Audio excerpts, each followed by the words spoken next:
Did you know that negative thinking can help transform your life?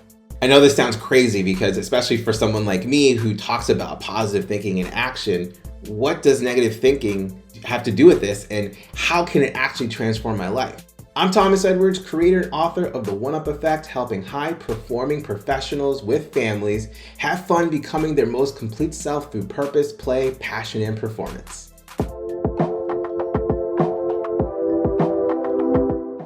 In a world where we're constantly exposed to information that can lead us to having negative emotion, carrying negative energy, how is it possible that we can use this emotion, this energy, and help it transform our lives in a direction that we actually want to go in, as opposed to feeling stuck? Well, interesting enough, negative thinking and your ability to process it and work through it has positive effects, not only for your mental health, but also your physical well-being. A survey of 2,000 adults commissioned by the UK-based Mental Health Foundation found that on average, adults will say "I'm fine" 14 times a week, while only 19% of them are actually truthful. What it tells you is most people aren't comfortable or feel safe talking about the negative feelings and emotions that they may be carrying with them, for worry that they'll be seen as a negative person and the shame that could come around it. As much as we see negative information spread and what we get exposed to, there's also information that touts positive emotion and positive thinking as the pedestal to be on. And if you're not on this pedestal, then automatically you are a negative person and not someone to be around. When the truth is, life carries both positive and negative emotion, and your ability to handle and manage and process and work through both are key to living that free, happy, joyous, successful, and fulfilling life that you desire. See, when we force positivity in a place where negativity may be needed more, now I'm talking about negative thinking, negative expression, negative emotion, what we end up doing is we suppress and we defer that negative emotion, and because it doesn't go anywhere, it starts to boil. And when we think about any type of feeling that we don't release and it boils, it typically explodes at the worst time. There isn't a place consistently available, unless you seek it out, where you're able to get a full range of feedback. You can thank social media for this, because when you look at social media, there is no feedback around whether you don't like something. It's always about liking, loving, or raising information, even if it's something that you don't necessarily like. And without that ability to express that, you become conditioned to this idea that there is no place for negativity, so you hold it.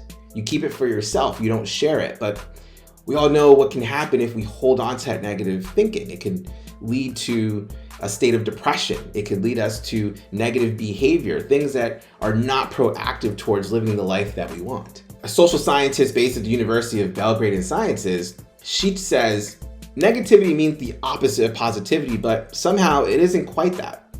I'm personally more inclined to believe that we need to integrate our own darkness and find ways to act from it and be empowered by it, just like we're able to act from positivity when it's honest. But this needs to be combined with responsibility, and it's very different from advocating outright violence. There is a way to process negative emotion, even if it's through physical actions and other processes that don't have to lead to harmful activity, the same way that positive thinking has its own process. In fact, I've learned that you can actually use the same process that allows you to take on positive thinking and actions and be able to create habits out of it.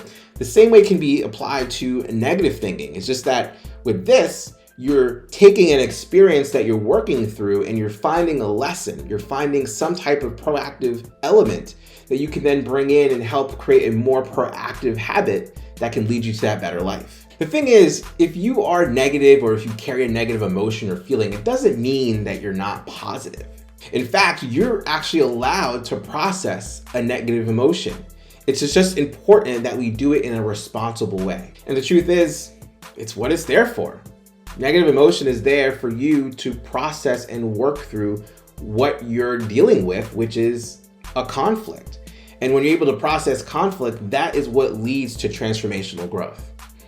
But this is what I think. Comment below, let me know what you think. What do you think about this idea of negative thinking? Do you believe that this could actually be something that can work as effectively as positive thinking? Comment below, let me know your thoughts around this whole idea. Do you find yourself to be more negative thinking or more positive thinking? Do you allow both to exist? Do you have places where you can go and have both exist, where you can both share the positive and the negative of your life, which is totally natural? Please like, subscribe, hit that bell, get notified when we put out videos, which happen almost every single day. And if you found this video interesting or inspiring, please share it with someone who might find this interesting or inspiring too. I'd love to hear what they have to say and get them in on the conversation.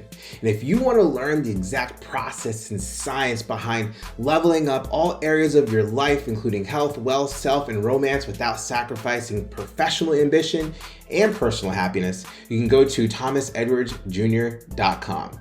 Once again, this is Thomas Edwards reminding you to make life a game that you can win and have fun playing. Until next time, I'll see you around.